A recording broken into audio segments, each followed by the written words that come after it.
Their defense is a joke. What it really comes down to is I would love to have either of them. They don't have a prayer in their secondary. They have nothing. So you're saying just don't draft Blunt? I'm saying don't draft Blunt. He was unbelievably efficient last year. You know that they use their running backs in the passing game a ton. I'm drafting him tonight. That's Team Huevos.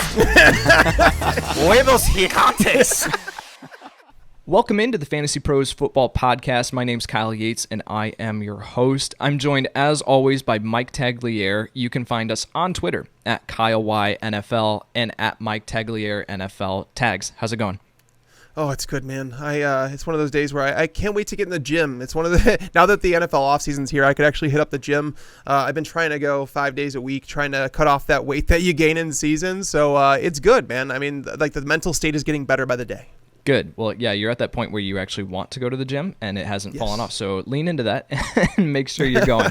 Well, hey, we are joined again by Matt Waldman of Football Guys and the Rookie Scouting Portfolio to continue this preview of the NFL Combine. As a reminder, you can find him on Twitter at Matt Waldman.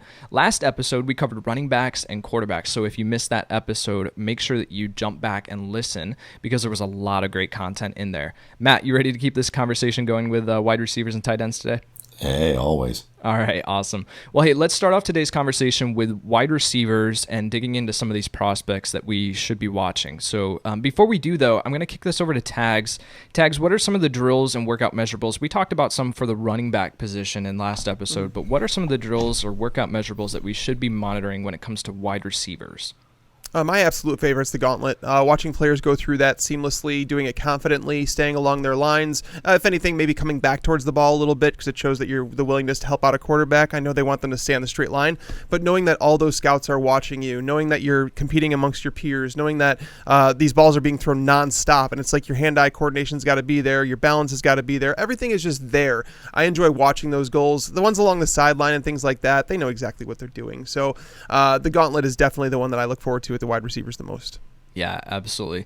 All right, well, let's just dive right in. Like we did on the previous episode, I'm just going to send this around the room, and we'll each mention a couple players that we're looking forward to watching at the Combine. Tags, who do you have first? Laviska Shenault. I know that he's considered like a size speed freak and someone that can be used in a multitude of different ways. And while I don't disagree with that, I really do wonder just how fast he is in terms of like, is he a DK Metcalf type freak where it's like the size and speed measures up to guys like that? I don't know if he is. He reminds me of someone like Cordarrelle Patterson, and I'm really interested to see what his numbers are in the 3-cone drill and the 40 drill and all of those because I think you're going to start seeing people like look at him maybe a little bit differently. I did my mock draft. It came out today, my first one, and I had him going to the second round. I know some people are anticipating him going in the middle of the first round, so I could be way off on that, but I don't know if I see it. Maybe if he breaks some of these numbers that some people expect, I'll move him up. But as of right now, I'm not huge on him. Maybe Matt can talk me into him. Maybe you can talk me into him. It's just he's not a guy that just does it for me. That's all.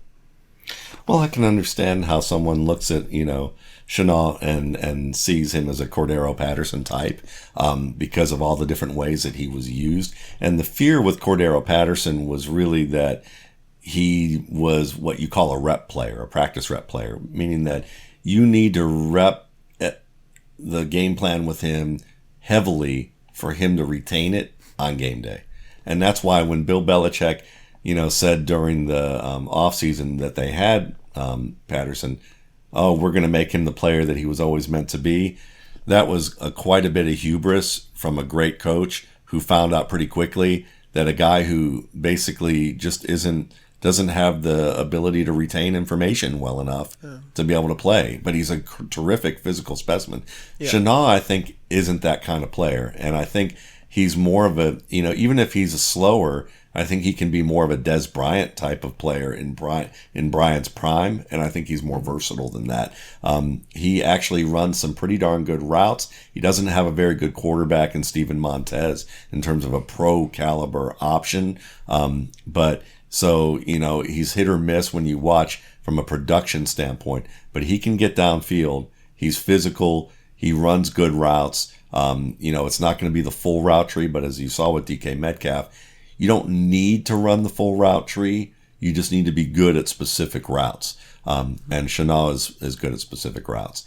Guy I'm watching is Justin Jefferson, who to me if we can see how quick he is, because I think he's going to be fast enough in terms of baseline, but fast in terms of first round fast, probably not. But he's a guy who can play the flanker or the slot, very Keenan Allen-like in terms of his quickness, in terms of how he runs option routes, very smart route runner, physical player who can block extremely well and take on guys higher than his weight class and do it effectively. And he's also someone who, can run after the catch and is a very good route runner in his own right. So I think that if he has a good combine, it could elevate his stock.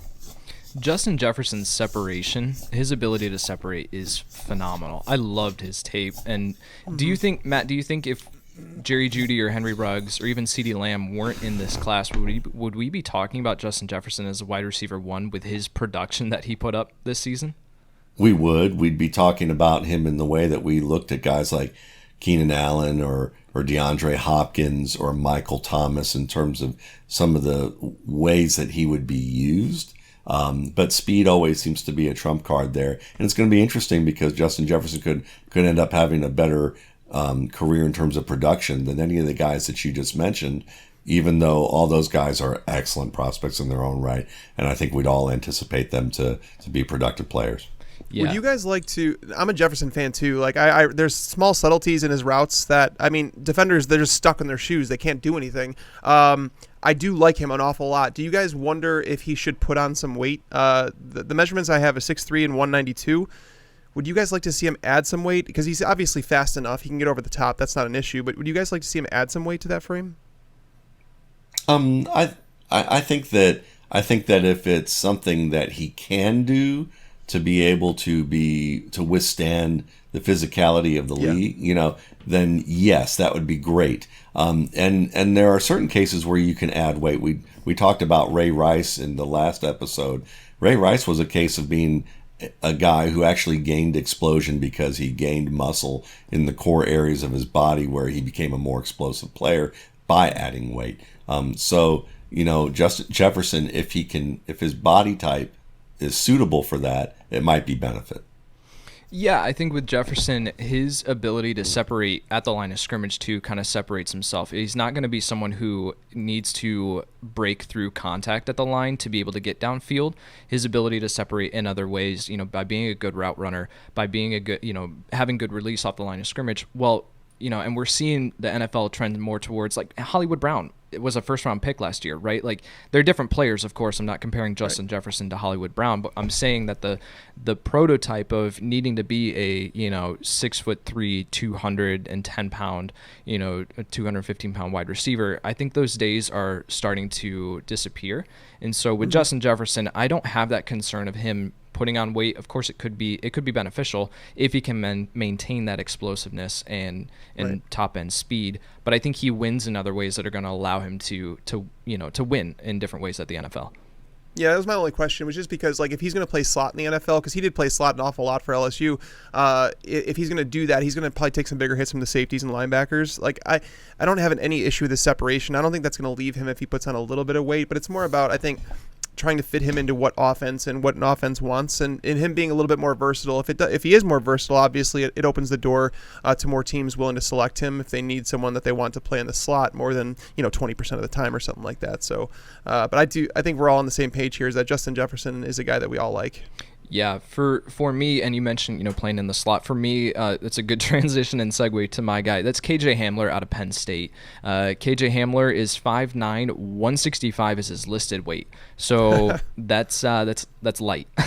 So I think, but what he brings to the table from the slot position, his top end speed. We're talking about with the 40-yard dash. We're talking about Henry Ruggs. Jalen Reagor's been in that conversation as potentially being the fastest wide receiver.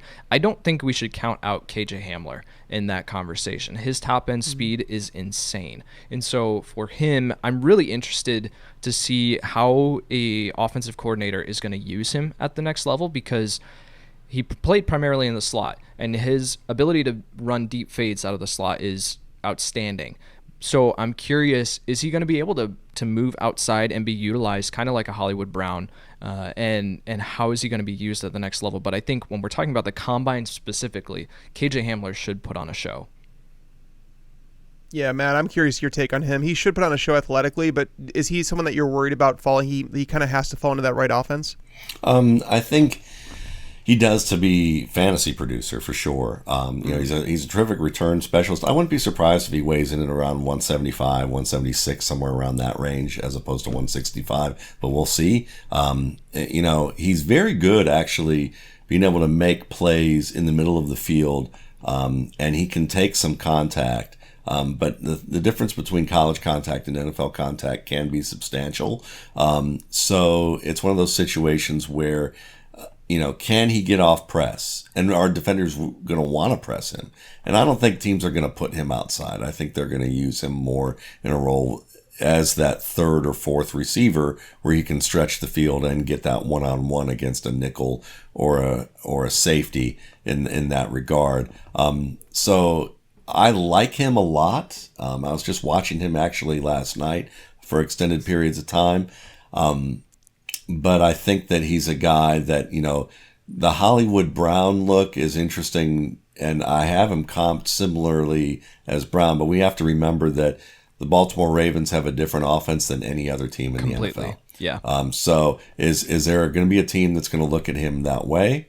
Or is there, and try and copycat it? I don't think there are many teams that are trying to make their quarterback be Lamar Jackson, because no one can.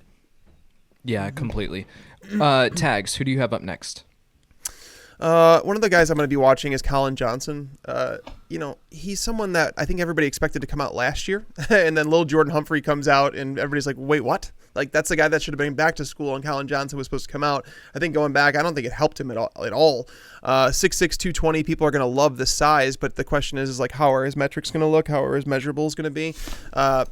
I don't know if he even goes in day 2, to be honest with you. I think he's like a day 3 guy, but I'm sure that he could. The reason I'm watching is because he was someone that was expected to come out last year, and I think he would have been, in those top 3 rounds last year.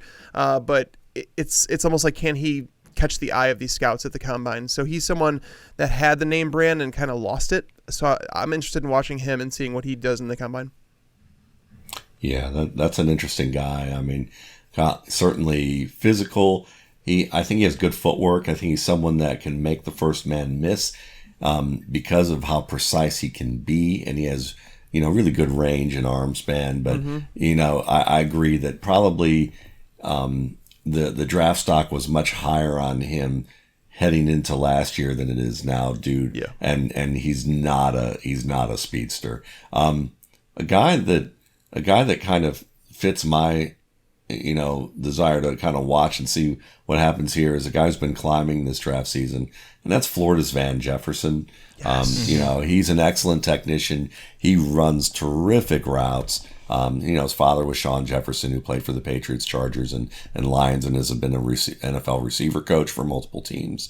And you can see that, Van's learned a lot from his dad and a lot on his own. He has some issues catching the football, actually. And they're not major, but there are things that can make a difference between people being all excited about him in camp, and then he shows up and drops some balls that he shouldn't. And a lot of it has to do with certain types of techniques that he's not using correctly at this time. And if he puts in the work catching the football that he does, running routes, he could be a fantastic player. But the big question about him is just how fast is he? Is he a field stretcher? Is he a possession guy? How quick is he? Is it aided by just how great his footwork is and how good he is at being able to run routes precisely? Or is it going to be something that he shows up athletically and it's revealed that he can hold up against some of the top cornerbacks in the NFL, at least in terms of the speed, quickness, acceleration? Yeah, completely great name to bring up. For me, one of the guys that I'm really interested in watching is Michael Pittman out of USC.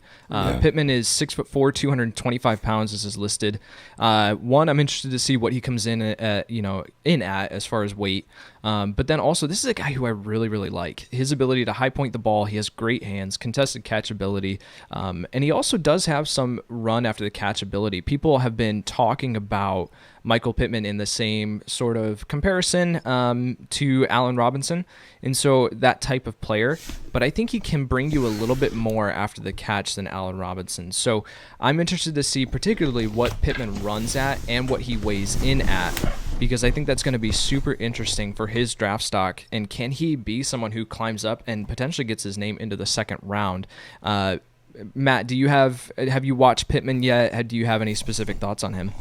Yeah, I've watched him a good bit, and it's interesting that you bring up Allen Robinson, because if he has that kind of combine, Allen Robinson's 3-cone drill and short shuttle are unbelievable for a guy his size. The problem with Allen Robinson in terms of after catch ability is he's played with Blake Bortles and Mitchell Trubisky. So he doesn't really, he's used a lot more often. He was used a lot more often as a jump ball type of player as opposed to an after the catch type of player. But the only guy who's compared favorably to Allen Robinson in terms of those metrics recently was Cooper Kupp. But Cooper Kupp didn't have the 40 time, but you can see why Kupp's quickness and agility have made him such a good player in addition to his route running. So when you look at a guy like Pittman, I didn't see much after the catch. Like he can push you. He can push a pile if he has momentum. He's strong, but it's disturbing to me how many tackles he does not run through that are ankle tackles. Just someone just wrapping him at the ankles. Right. Ankle biters bring him down repeatedly. He's very good at the curl route. He's very good at the jump ball type of routes downfield. But I'm not as high on him as a lot of people are, and he's going to need a good combine for me to feel comfortable with him as one of the top receivers in his class. But at the same time, even not being extremely high on him, I see him as a guy who can be a contributor for a team and be on the field enough that he can help out with what he does well, which is those perimeter routes and the zones and the slant routes, where you give him, either contested plays or let him get open, in the crease and settle in, make the catch, take the hit, and move the chain. Yeah, he's someone that I believe can be a number 2 wide receiver in the NFL. Not that alpha, but he could be a number 2 where it's like a guy that's going to see one-on-one. He gives his quarterback confidence, a big target when throwing the ball, and he wins in those contested catch situations. The reason I wouldn't bring up Allen Robinson is Robinson's a phenomenal route runner. Like he's definitely top 10 in the league when it comes to running routes. Yeah. I wouldn't give Pittman that. I don't think there's any suddenness to his routes that I saw, but crazy contested catch ability. So it all depends on where he's going to land and what he can develop into. But going back to Van Jefferson, he lacks burst off the line of scrimmage, but he has long speed. So I'm guessing he'll do fine in the 40. It's more about in those short, the cone drills that I'm wondering how he'll do. But the more I watched him, the more I kind of liked him. And he was someone I was going to bring up as like one of my sleepers. Like I think he's a day 3 guy. But the question is where he's going to go. But I like that Matt brought him up because he's someone that I liked more than I thought I was going to. Yeah, absolutely. Well, hey, let's do this. Just like we did with the running backs, let's take a look at some of these deeper names that we haven't brought up yet. And of course, we haven't even talked about Jerry Jeudy, Henry Ruggs, CeeDee Lamb, I mean, even Rieger, these guys who are sort of at the top of the consensus here. But let's take a look at some of the deeper names, and let's go just one player each. Tags will go with you first, and then Matt. And let's bring up one player who we're kind of interested in watching it for whatever reason at the Combine. Jerry Jeudy's my number 1. I mean, he's a superstar. I don't care if he runs a 4.6. I really don't care. He gets separation at every level. He's not going to run a 4.6, but I'm just saying. But I mean, it's more about like going down the board and finding like Denzel Mims. I like a lot. His quarterback play was horrendous, terrible. His mitts are very strong at times, and then I know he has some concentration drops in there. But his frame is big enough to absorb hits. He moves pretty well for a guy that's 6'3", 215. Gain separation. He has some suddenness, in his routes off the line of scrimmage. Doesn't have great long speed, so I'm a little worried about his 40 time. But he's someone that I think should do extremely well throughout the gauntlet. Nice. Guy that I really like, and I think that if he didn't have... He basically had to undergo a rape trial in Wisconsin last year, and he was acquitted on all charges. But he is a fantastic football player, and that's Quintez Cephas. This is a guy who makes contested catches, runs very good routes, uses his hands extremely well at the top of the stem. He dominated Oregon's 2 cornerbacks, and Oregon's 2 cornerbacks are a terrific pair of guys in terms of coverage. And he's someone that can run after the catch. He tracks the ball extremely well, physical. I just want to see, how fast he really is, how quick he really is. because when I watch him on the field, I think of guys like Roddy White and Joe Horn in terms of what he could possibly become as a late round guy, in this particular draft. So it's going to be fun to watch him at the combine. Yeah, I'm so glad that you brought up. He was one of the names I was considering. I love Cephas's film, and when we talk about Wisconsin, when you talk about Wisconsin, you're talking about running the football, right? And so with that offense, the wide receivers really don't get a lot of attention. So, but whenever Cephas did get thrown the ball, he showed up in a big way. And so I think, Matt, if he runs in the low 4.4s, high 4.5s, what do you think his draft stock could become? He'll be a 4th round player, and that 4th round is that round that says we probably gave him a 1st round grade, but the broken foot he had in end of 2017, and then the off field with the rape case were enough questions that put people down from a PR standpoint. But again, this is a guy who was pretty resoundingly acquitted in terms. I'm no legal expert, but he was pretty resoundingly acquitted of these charges, and it was a pretty open and shut case, and it didn't come across as a big football program influence type of thing. Yeah, absolutely. Yep. Well, awesome. My last guy here is the one that I'm interested in watching is Antonio Gandy Golden out of Liberty. Now, I love him. Antonio Gandy Golden's ability to make a spectacular catch, to make contested catches, his hands are phenomenal. He is someone who I got legitimately excited watching his tape and kind of jumping out of my chair, because his ability to show up in big ways, specifically in the red zone, is huge. But playing at Liberty, the level of competition is not great. However, when he did play these big schools, I watched his Syracuse game, and he showed up in some big ways. He does have some suddenness and twitch to his game for 6'4", 220, and so his arms are incredibly long. So I want to see him run the 40. I want to see him run these cones. He didn't performed very well at the Senior Bowl based on reports. So I want to see, can he just show up? Again, Tags mentioned it in last episode. How do these guys look compared to one another? And I think Antonio Gandy Golden could separate himself and potentially move himself up draft boards. I think his size and the ability to separate isn't going to be, or his separation ability isn't going to be phenomenal. So I don't think he's going to be someone who we're talking about in the 2nd or 3rd rounds, but yet he could be someone that a team gets their hands on late and brings him in and he produces right away. Matt, you said that you loved Antonio Gandy Golden. What are your takeaways? Yeah, and I go to the Senior Bowl every year, and I'll just say this, and I don't really care who it was who said that, who gave those reports. They were probably too busy drinking and talking as opposed to actually watching the film, because I do actually watch the film of the Senior Bowl after going to the practice and watch the practice film. And if they were judging Antonio Gandy Golden based on that he only has a limited number of moves off the line of scrimmage and one-on-ones, then maybe that would be the thing that you would say he needs to develop more moves. But the fact that he could use that same move over and over again and get separation and not get moved off track and win those contested catches, and he had more into his game than how I described, but that I'm trying to be generous to the person people saying that, of course, how that was. Yeah, this is I talked about Preston Williams last year being the AJ Green starter kit. Well, Antonio Gandy Golden is kind of in that kind of realm too. That's exactly who I thought of when I watching Antonio Gandy Golden. I'm thinking this is AJ Green. This is AJ Green, but I'm trying to catch myself from getting too excited and saying I'm watching a guy out of Liberty and comparing him to AJ Green. So yeah, I'm glad to hear that you had that kind of same observation too. Yeah, it's AJ Green. That's a high comp. Yeah, but it's one of those things, and it's again with wide receivers, we have to understand too that it takes some time from a conceptual standpoint to learn the position for the NFL, depending on the scheme you're going into. So, you can be really high on certain guys, and it may take a year for them to develop. And so I think, for our fantasy audience out there, they're oftentimes looking for immediate results. Right. And there are times that, you can rate a guy highly based on what he should be able to do within 2 to 3 years. And you may have to wait that time for that guy. And so if you're someone that doesn't want to wait, you're going to have to lower some of these guys on your boards who might be higher up in DraftNix rankings, kind of like mine. I look at a guy like Hakeem Butler as an example, right, because these are guys that, it may take a little bit for them to learn the system or fit with what they want to do, but the ability's there.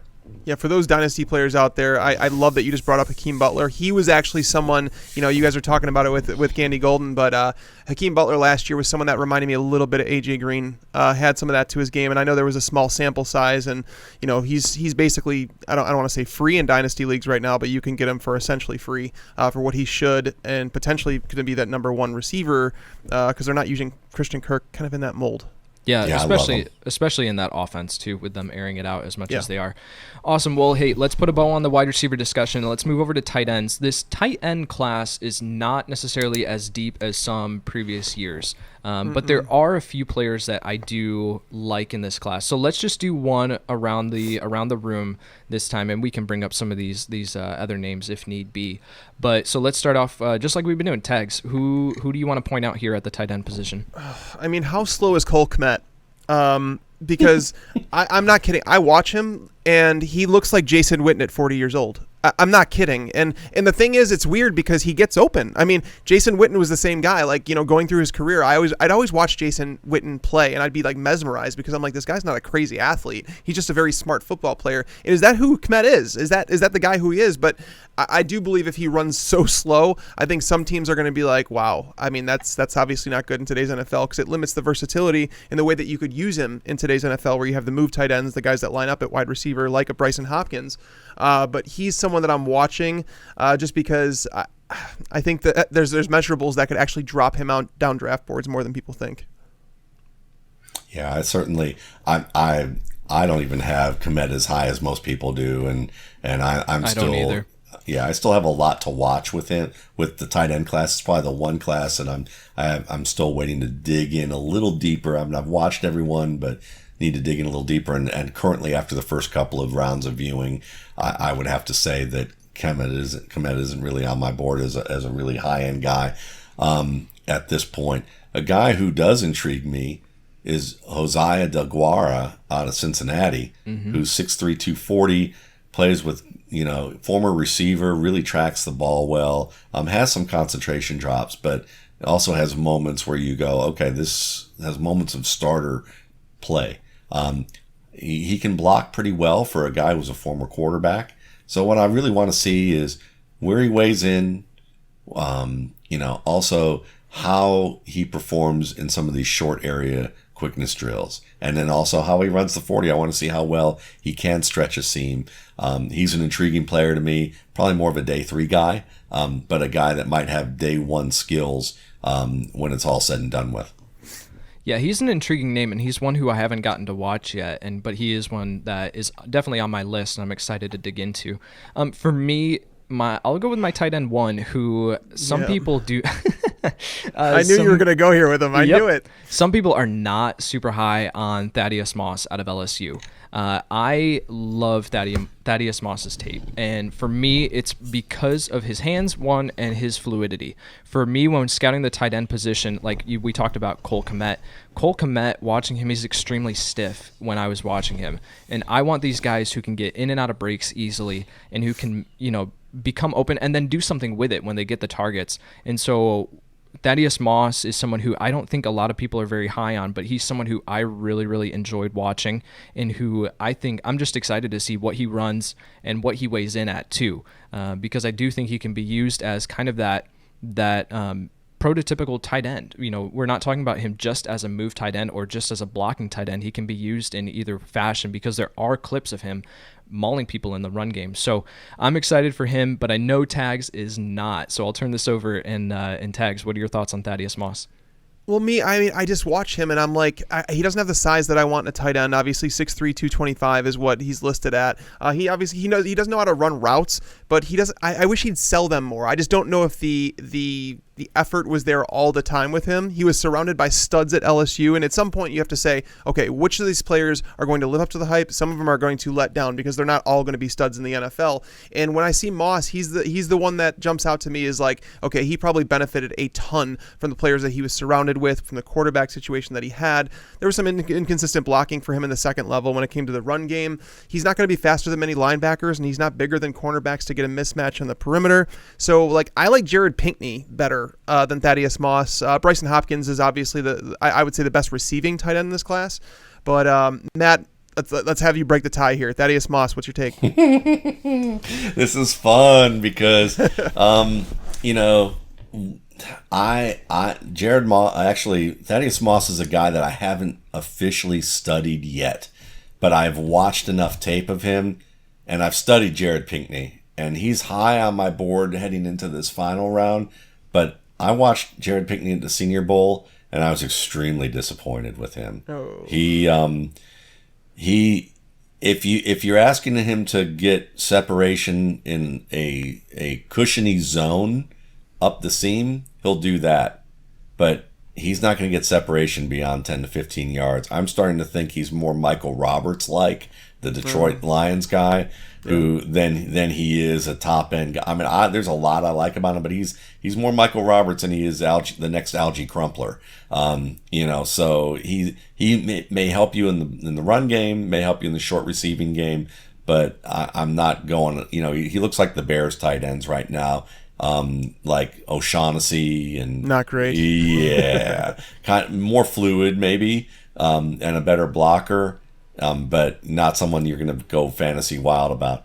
Thad Moss, I really liked what I saw of him as a route runner, and I know a lot of people are saying, well, he's trying. I've read some reports recently where just some from the mainstream where it's kind of like, combine preview stuff. And it's like, he's going to try and distance himself from saying that he's just, Randy Moss's son. Well, let me tell you something. When I watch the way he moves as a route runner on certain routes, he looks like Randy Moss's son on some of those routes in terms of just the subtleties that he shows in terms of, just kind of the bend, the ability to set up a defender, run into his feet, and get that defender to turn, and then the fluidity he has to go up and win the football. If you can ascribe that to being Randy Moss's son, I would take that all day. Heck, if someone could give me that ability, and I could someone play, and go into the combine and say, I'm like Randy Moss's son, I've just made myself a really good living. So I like him. I don't know how high he's going to be on my board, but from what I've seen, I'm anticipating that he's going to be one of my favorite tight ends in this class. Well, first off, haha tags. Additionally, everywhere that I did want to just point out this too, tag. Additionally, everywhere that I'm looking, and I had him listed in my database at 6'3", 249, and that's where I'm seeing him everywhere. So he's definitely heavier than the 225. Again, Yeah. we'll find out here soon with the combine what officially he weighs in at. But for me, I was scouting his movability, based off of 249, and so for him to be moving that well at that weight was someone who I really enjoyed watching. Well, guys, any last kind of closing remarks as we look at the tight end position and kind of before we put a bow on this conversation? Does Albert O show up, actually show up to the combine? Oh my word. He didn't show up to get, he's someone that, I'm so disappointed in. I watched him because I thought he was going to come out last year, and I was going to put him as my number 2 tight end. I loved him, more than Fant. And then I watched his tape this year, and I was like, who the hell is this guy I'm watching? It was like he didn't care. And I don't know I don't know what was going on with him. I really don't. And a lot of people shared that sentiment with me. I posted on Twitter, and a lot of people said he looked like a completely different player. And did he lose motivation? Does he want to play football? I don't know, because that guy was uber talented last year. And did you guys see anything from Alberto this year that suggested, was he hurt? What's going on with him? Yeah, I'm still looking into that. So it's one of those questions that are gonna have to be left unanswered. Yeah, at least from my point of view. Yeah, for me, watching Okwuegbunam he's listed at 6'5", 255, and there is no way that he is 255 pounds. He is much heavier than that, I think, based on what I saw on tape. lining up in line next to the offensive lineman, and I'm going like, there's not a huge size difference here. Like I really can't tell. So yeah, he kind of fell off a cliff. He was someone who was really, really hyped his freshman year and then kind of fell off, in the sequential years. Also, that offense at Missouri wasn't fantastic with Kelly Bryant, so we kind of have to take that into account. But from what I watched on tape, I wasn't a huge fan of what Albert O brought to the table. Yeah, it was terrible this year. Like I would urge you, if you want to like him, watch 2018 tape or the 2019, because 2019 I wouldn't draft the guy at all. Yeah, completely. Matt, did you have one other name here that you wanted to bring up? Sure. Bryson Hopkins is a guy out of Purdue who's very fluid, really good route runner, someone that makes nice plays at the catch point. Kind of reminds me of another Purdue tight end, Dustin Keller, but probably a little bit more natural in terms of his athletic build. And as a result of that, I think that he has a chance to elevate his stock at this combine if he performs well in the measurable areas. Yeah, I loved Hopkins in my summer scout. When I was doing summer scouting last year, Hopkins was my one going into the season. I loved what he brought to the table. One other guy I'll mention really quick before we get out of here is Hunter Bryant out of Washington. He is your prototypical move tight end. He's someone who you want flexed out, kind of think in the Evan Engram role. So for him, I'm interested to see what he runs, because at 6'2", 240 is what he's listed at. He could be running in that 4.5s, 4.6s most likely. So for him, I'm really interested to see what he runs and how he moves, because he could be that perfect move tight end for today's NFL. Well, awesome, guys. That's all the time that we have for today. So thank you again to Matt Waldman for coming on the show. Again, you can find him on Twitter at Matt Waldman. And for Mike Tagliere and Matt Waldman, I'm Kyle Yates, and we'll see you next time. Thanks for tuning into the Fantasy Pros YouTube channel. Make sure to check out our featured videos as well. Also, make sure to click that red subscribe button to get notified when we post videos in the future.